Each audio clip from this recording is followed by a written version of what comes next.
Chief, it seems that everyone here on the panel would agree that our situation with our hazardous fuels and how we deal with the treatment is critical. It's a priority. Secretary Jewell has described the condition of our western forests as a tinderbox.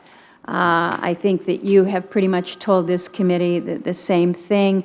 Again, the consensus is that this work is important work, it's necessary, it's valuable, and that we need to invest more in treatments, not only where we have the wildlife-urban interface, but beyond that as well.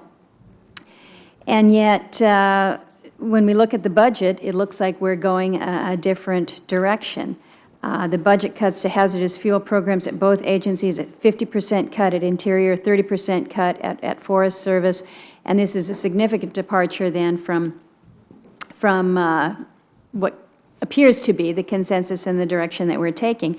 And then furthermore, you're taking $50 million from the hazardous fuel program and proposing to use it for modernization of the larger air tanker fleet. So can you give me the rationale behind taking the money from hazardous fuels and using it to pay for the air tanker modernization?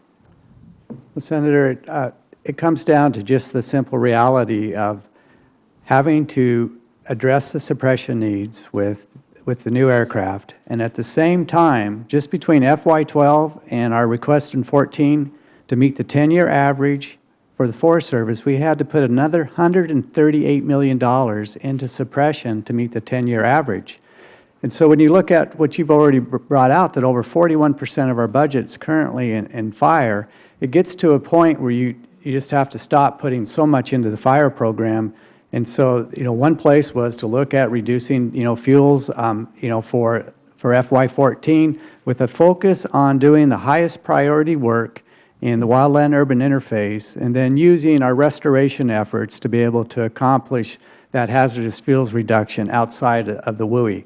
It's just a simple, the problem with having to increase funding and suppression and only having so much of a budget to be able to work with. Well, and we all understand the budget limitations and the constraints, but it seems to me that when you take the money from the program that would reduce the number of fires that you're going to have to deal with,